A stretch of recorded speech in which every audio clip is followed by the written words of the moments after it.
Hello everybody and welcome back. Thank you very much for joining me. Tonight I'd like to share an interview that I recorded recently, which I think you'll all enjoy. I met up with a gentleman named Caen Myles and his partner Jackie, and Caen shared with me a number of experiences he had in his life. Up until 1987, Caen had no interaction that he can recall with anything unexplained. All that changed on a visit to Lyme Park in Cheshire when he went with his family members. Caen and his entire family saw a UFO. And after this event unfolded, Caen went on to experience a lot of interactions with UFOs and light beings. Caen takes us through those experiences that culminated with a crash that happened in Buxton, where a strange set of circumstances were set into play. Caen and Jackie escaped certain death when they crashed into the river. The couple were driving on Cowdale Corner, and as the car crashed, it went into the riverbank, and Jackie and Caen had to be pulled from the water. As Jackie was sat on the bank, she remembers a man standing at her side. Yet as it turns out, no other bystanders recall him. Caen explains these events in more detail, and he also kindly allowed me to share some of the images that he's been able to capture over the years. I will endeavour to place them in the correct order during the interview where possible. I will be recording further interviews with Caen over the next few months as we visit his experiences in more depth. If you wish to view the images yourself, I have added a link to Caen's YouTube channel and also to the BBR website where I've included them into a written account of Caen and Jackie's experiences. We pick up the interview now where Caen explains to me what happened in 1987 on a visit to Lyme Park. So in 1987, it was about probably October time, we decided to go to Lyme Park with the kids. And it was quite cold actually, I don't know why he really even went there. And we got up there and it got later on in the afternoon. It was starting to go dark, so we were going to head off because we didn't want to get locked in the park. And one of the children said, Daddy said, that star's moving. And we just looked up and it was just like bog standard yellow star there, amongst all the others. And it was coming down very slow. Right. And the cloud, it was broken cloud. It was a clear sky, but there was the odd broken cloud. And so we just looked at this thing and it just kind of came slowly drifting down. And I was thinking it's probably a helicopter or a plane. So, yeah. And I'm looking for the green and the red flashing lights. No green and red flashing lights. I'm trying to listen to see if it's a jet. There's no sound. And as it came down, and it's like dropping down, I would say it's probably about 500 feet, which is not very high. No. This star went like this and lit the side of this thing up. It was a spot lamp. It was what we thought was a star was a spot lamp at the back end of this craft. And we all looked at this thing and it was going very, very slow, drifting above us like this. And as it came over, we were all saying to ourselves, what the hell's inside there? What is inside there? Because there was no engine, No noise. no noise, no distinguished symbols or anything. It was just a dark, eerie shadow in the shape of you, the UFO. It wasn't, it wasn't like your Close Encounters of the Third Kind. It was nothing like that. And it came over our heads and went off towards Manchester very slowly. And I remember looking across because you see the lights in Manchester, and this thing was just, this dark shadow thing was just going that way. And I was saying, Dad, what the hell's that? I said, I don't know. So we all went home, and a couple of nights later, and in those days I used to smoke, decided to go and have a cigarette in the back garden. It had gone dark. And I just happened to look up and there was a metallic ball probably that big, size of a golf ball, or probably a bit bigger cricket ball, and it was hovering where the gutter was of the neighbour's house.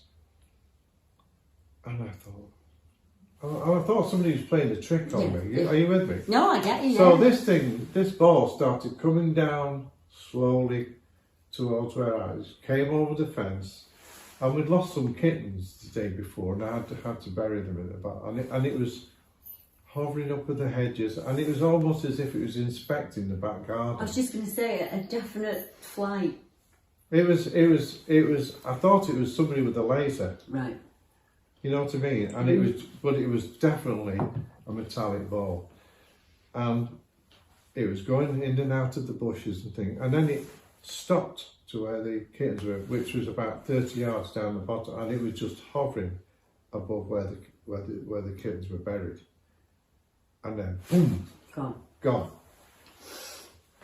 So then I thought to myself, this is strange, you know. And I'm trying to talk to people about it, and nobody's really interested.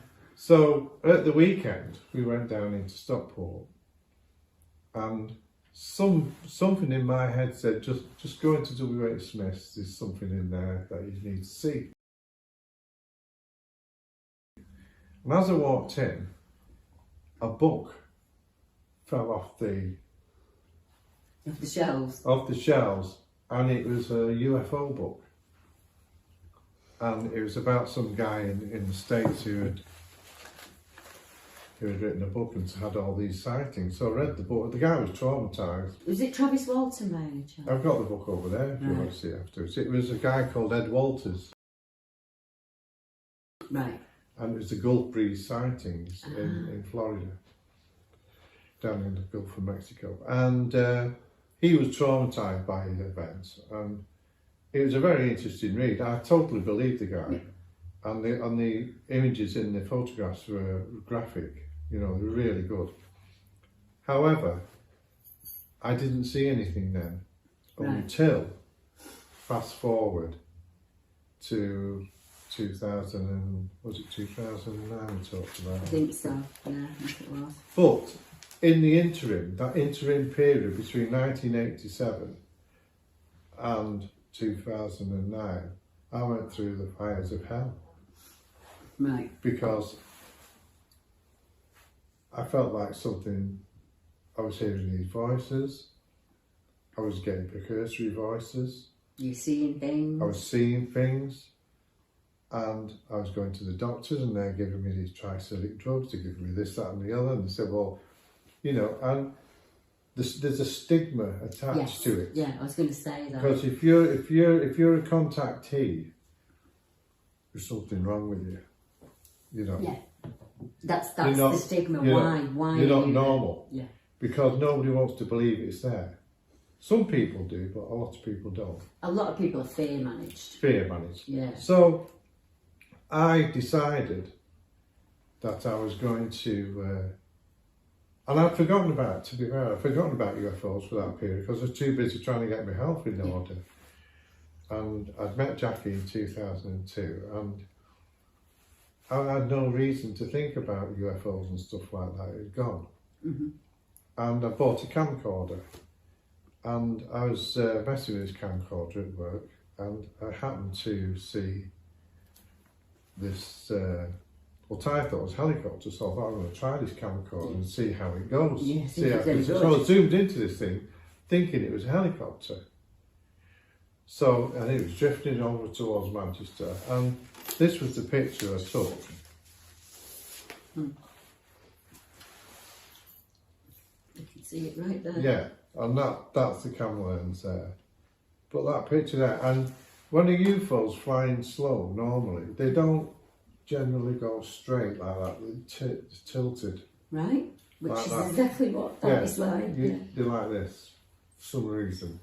So if you ever see something that's going that way, with a dark shadow in the middle, it'll be a plane. Right. A UFO is always... Is a different trajectory. It's always on the tilt. So I came back home, and oh, by the way, I rang up the TV people. I said, I rang up Granada Reports and said, by the way, there's UFO hovering over your studios. I said, yeah, right, send us an email.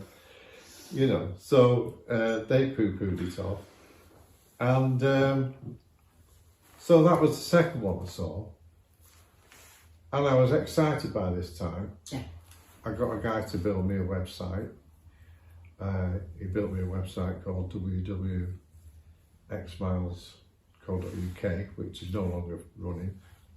And that was what I posted on there. There's a video on YouTube that you can actually see that. I'll add the link in the Add the link and you can view it for yourself.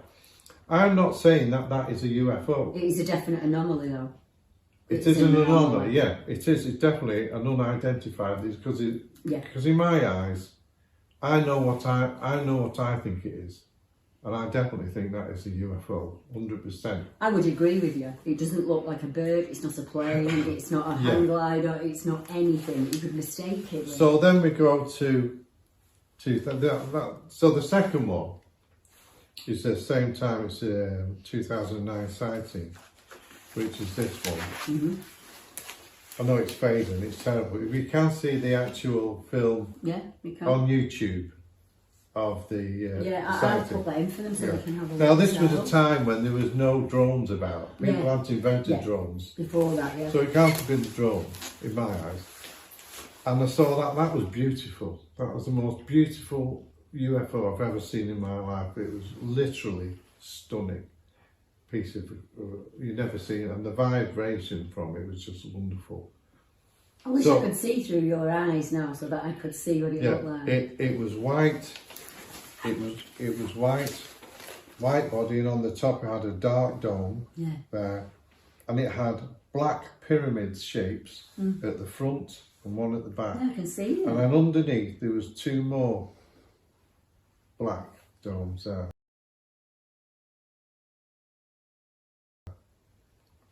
And it was stunning. Now the thing was with this, an interesting story about this, because I said to Jackie, I need to take my camcorder with me because I'm going to see something. Right. And she said, well, how do you know you're going to see something? I said, I just know I'm going to see something. And there was a car show on in Buxton. So we went to the Pavilion Gardens and we're walking around all this thing, and I'm thinking, I'm sure I'm going to see something. And I looked up and I saw that. And I had my camcorder with me on record. Ready. And boom, I got it. Now the thing was, I wish I hadn't filmed it because I would have really preferred to take more of the detail in. I get you, yeah. But there was no engine, there was no power source. No noise again. And it went into this cloud, and it was a broken cloud, and it never came out. It never came out. I watched that cloud for a good half hour, and it never came out. It didn't come out the other side. It was hiding in that cloud. And I thought, wow, that's something else. Yeah. So, just to rewind, so from the sightings that I've had from then on, have been incredible. Yeah.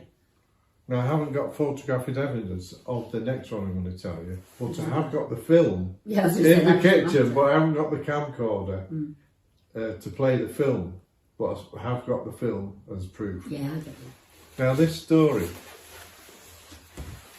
is like off the scale because you either believe it or you don't believe it. I used to work in Stockport, and I used to work on a Sunday. And this particular, the night before, I decided to leave my mobile phone at work on charge. So there's nobody could go in that shop. It was locked up, it was under the desk. And my phone was in there under lock and key, on charge. So I left my house at 10 o'clock. I'm driving to work. I got to work at 11:15. And as I'm unlocking the door, I felt like something was watching me. So I looked behind me, and there was 3 UFOs in a line in the sky. Metallic, the usual shape, but these were like morphing in and out. They were morphing in and out. 1 minute they're there, next minute they're gone. So, camcorder, and my camcorder was on the desk. So I went and got my camcorder and I filmed them for a good 10 minutes. And as I'm thinking, I said, these guys have got some technology, you know. I said, they're kind of teasing me here. I said, just stay there and let me get a clear, full shot and start morphing in and out all the time. And then three ducks flew past in the, you know, to give it a certain amount of proof. So they eventually went, and I went to my phone, which was under the desk, and I turned my phone on, and a picture came up in the phone, and it was the inside of a UFO. And I looked at the time when the picture was taken, and it was taken at 10:10. So you were in the car? On Sunday morning. Yeah. I'm in the car driving to work. And I'm like freaking out. I thought, how's my phone got from my office into that thing and then back again? Exactly that. So, and I've already seen the metalwork of a UFO, and I do know that they put there's some kind of way that they can get crystals into the metalwork. Yeah. So there was when you zoom into it, you could see the crystals in the frame of the metalwork, and there's just a huge light source, like white you've never seen. It was blindingly white. You know, you can look at the sun and it's a different kind of light. Yeah. This is dense, and then there was a picture of this side of this craft with the metalwork, and that was it. There's no switches or gadgets. There was just this light source and this frame, and that was it. And then I thought to myself, well, how has that happened? Yeah, how? Yeah. So that's what happened. And then a couple of weeks ago, we were in Wales, and we seemed to see things in Wales for some reason. And we were on the beach, Jackie and I, and we've got the photograph of that. On this, have we shown you the light beings? You've shown me, but you haven't shown the people. Right.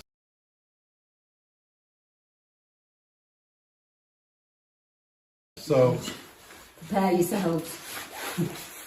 So, we were on the beach in Wales, Tlacre Beach, and we took these photographs of the beach. Now, that being, you can't see it in detail on there, but that being on its head is like two stalks with eyes on the end. Right. Right. There's no face, there's no mouth. There's a head shape, and it's got two, and its eyes are on the end of those. Right. But it's human shape. Now the thing is with this picture, when people have said to me, oh well, that's just a reflection of the sun. If you notice on the picture, his leg is astride of the fence. It is. Of the rail. And there's about a 3-foot gap there. So he must have been stood astride. Right, yeah. He's astride. He's astride of there's a break there. So he's astride of that, with one leg over. And the energy that was coming from that was phenomenal. It was like buzzing, you know. Yeah. How did you feel? Did it make you feel? I felt euphoric. Right.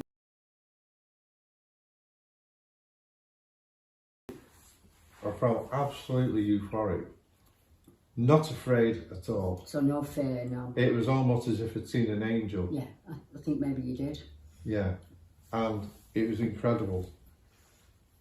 So, a few weeks later... That is absolutely astounding. I've got to say, I've been in this business 40 years and I've never seen a photograph that clear at any point. And I've seen millions of them. It is so clear. You can see his head, you can see the shoulders, and you can see that he is actually astride that fence, isn't he? And on the actual film, there's a blue... Can you see the blue light? Yeah, I can, yeah. He was radiating this blue light.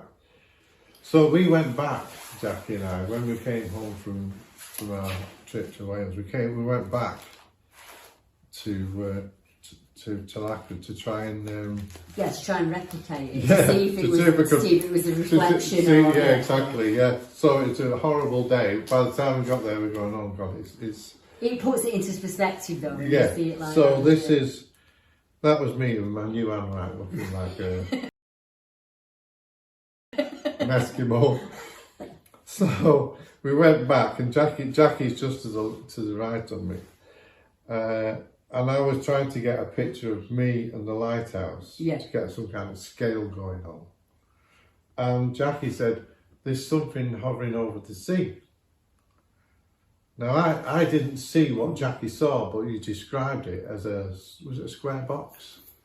There's a square box, and she said, do you know when you see these things where you scan your phone and you have to put a Yeah. map? Do you know what I mean? Like that's Before design. those days, it was before those days. It wasn't until I saw those things years later, I thought, my God, that looks like what I saw in the sky. For want of a better word, like a metallic microwave, but it was literally hovering over the sea.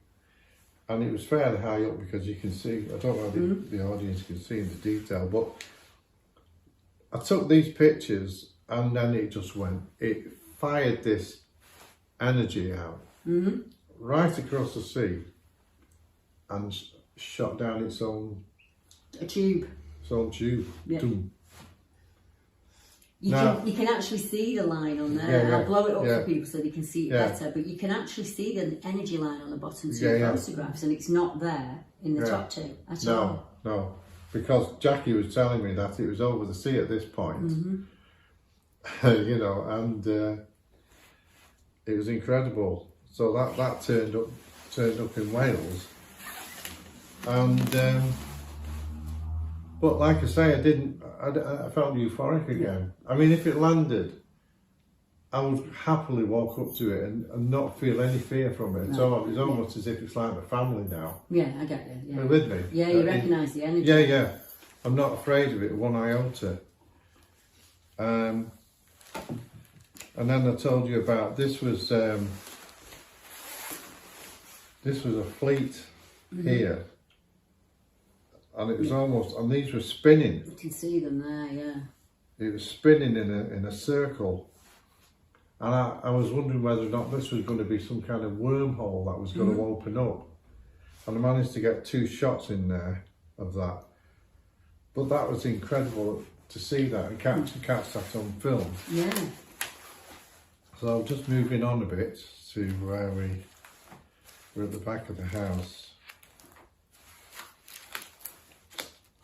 So there again, this is at the back of the shop, and it's a similar thing. We've got like a Catherine wheel of energy going on, and I got them both twice there, and they were quite fantastic to see.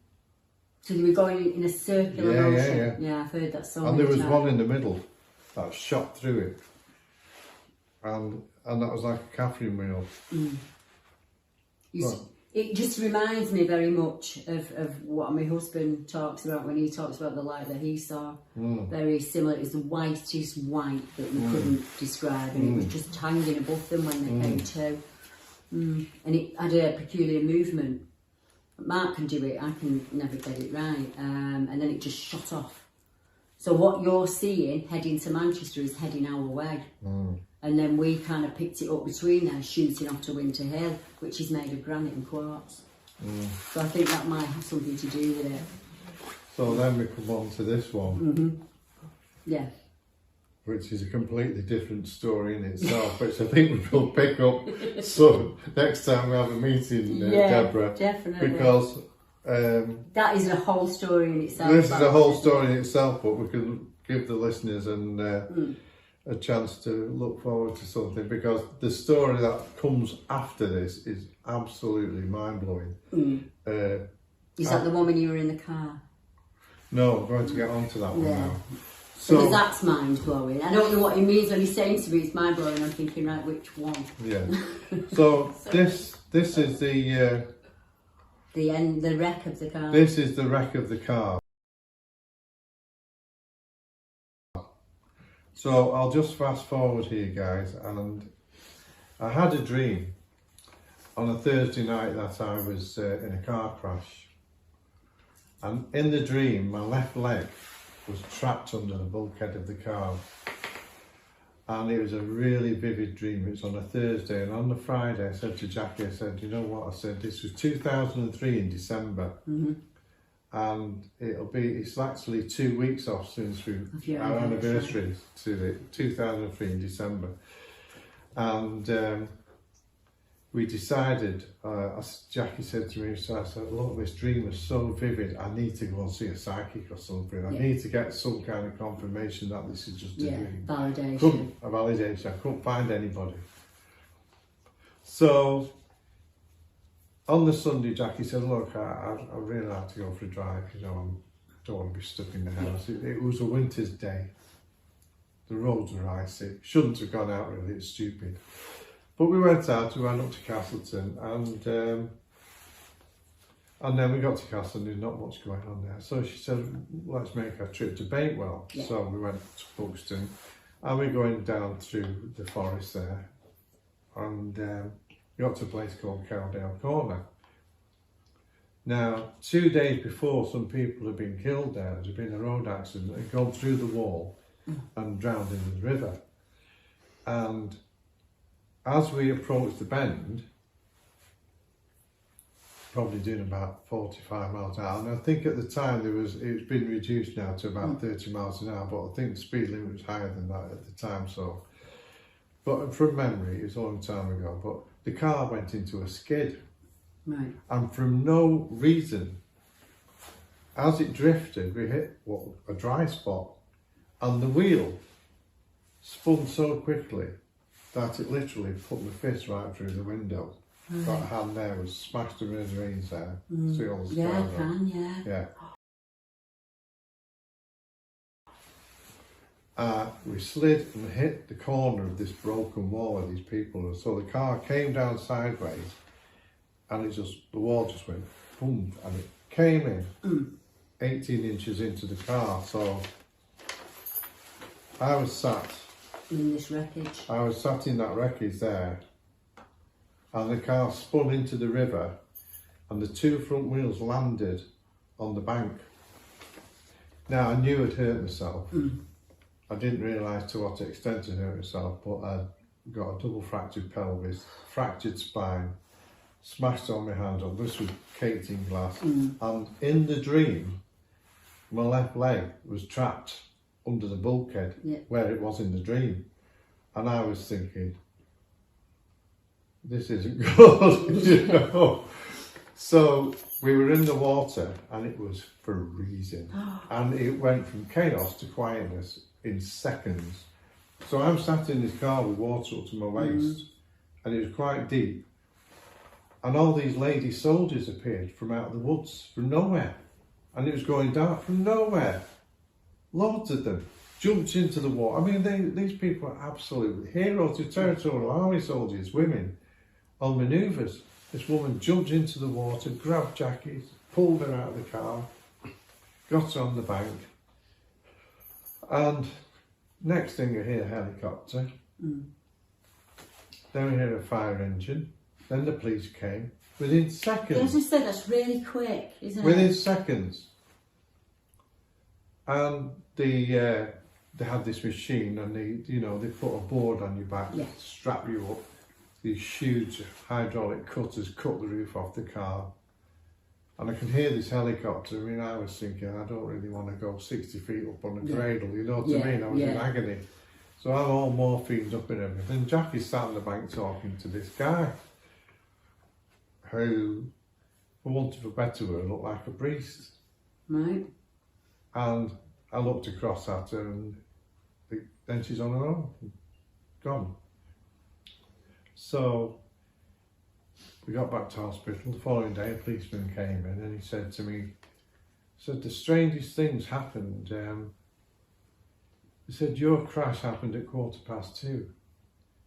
He said, and we received a 999 call from 2 miles away, from a mast 2 miles away at 2 o'clock. So before it even happened. And the bus driver had seen a guy on his mobile make a 999 call at 2 o'clock, 15 minutes before the car hit the wall. That was the day I decided I need to start protecting myself. I'm going to stop. Yeah. You know.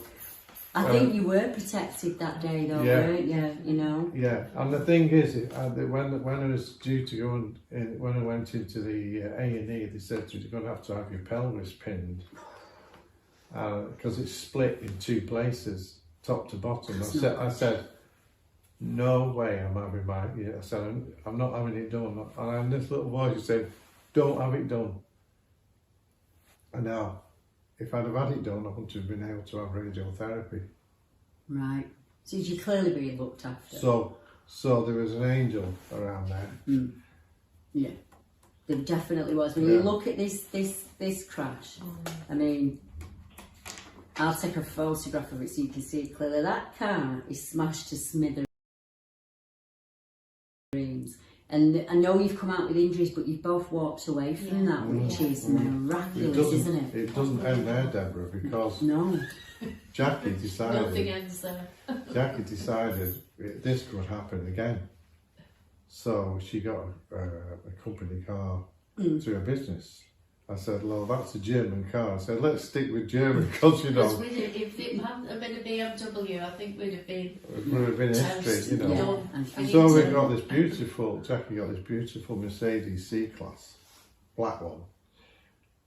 18 months after this crash, 2005, August, we decided to go to Bakewell on a Monday, on a lovely summer's day. Going down the road, we got onto the same road. From nowhere came a van doing about 70 to 80 miles an hour in our lane. Oh, God. He hit us head on. The car exploded. The dashboard, I've never seen a dashboard in a crash crumple, but this had an aluminium, a fancy dancy aluminium dashboard. And it disintegrated in front of our eyes. And Jackie had her seat slightly reclined with a safety harness under her tummy. And she kind of went forward on impact. And all the doors locked up. The engine dropped into the road. And this guy's car, and the guy who was driving the car had no seats in it. He's in a van, a Ford, what do you call them? Wasn't a proper transit, it was a Ford Connect van, and he went under the dashboard. Oh my goodness. And this poor soul was like, and the horns were going off. Then there was a fuel leak. Oh. A final destination. And it hit our car. So we were hanging over.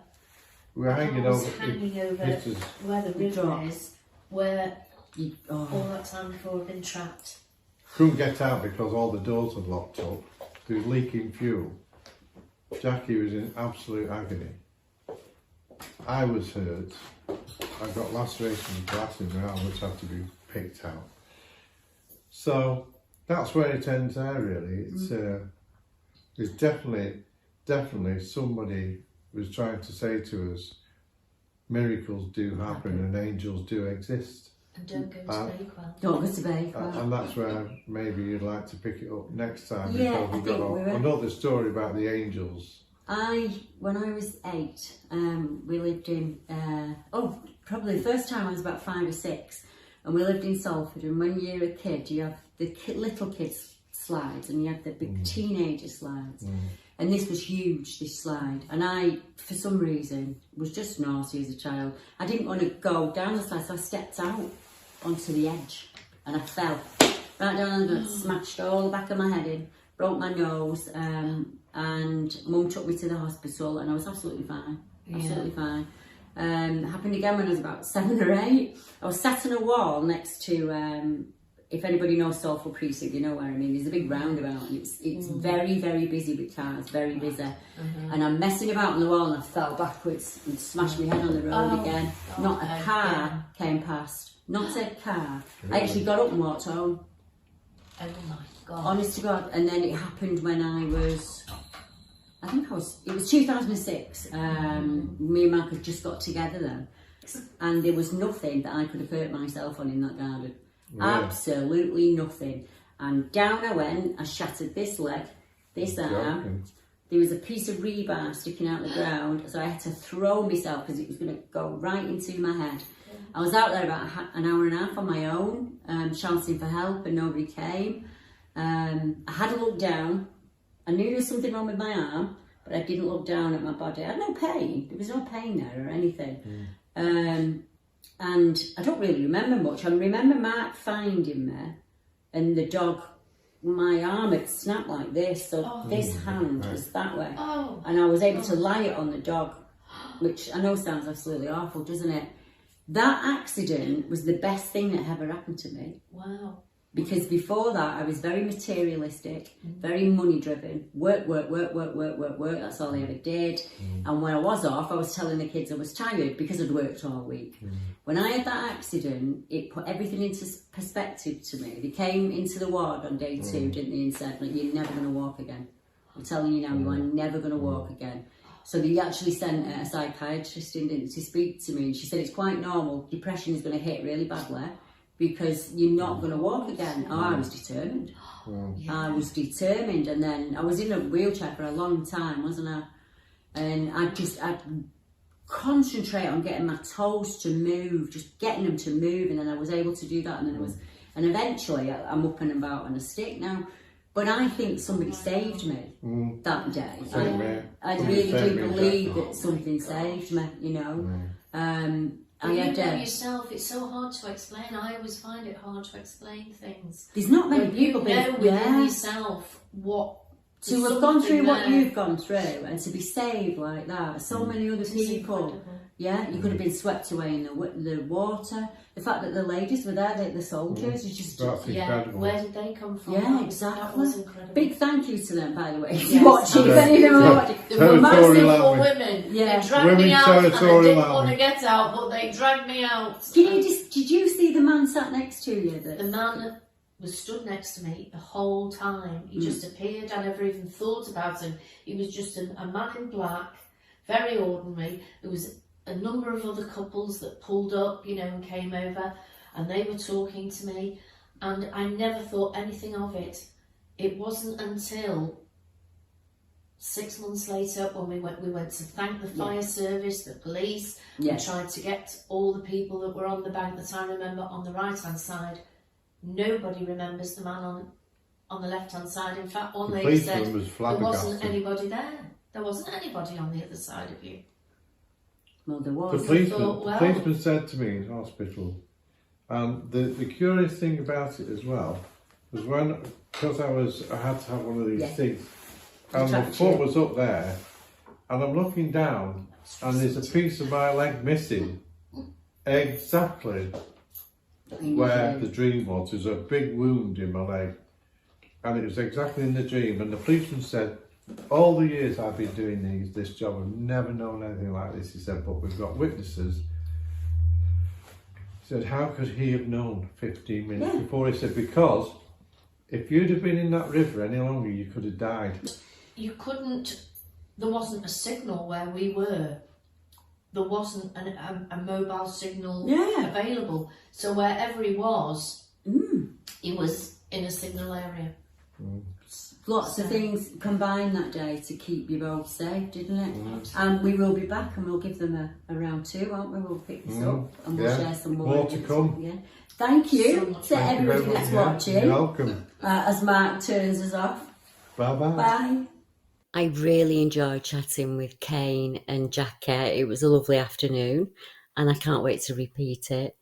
The man on the bank absolutely amazes me, and the fact that somebody actually phoned in the 999 call 10 minutes before the accident. But I am sure there are many of you out there who have similar or stranger stories to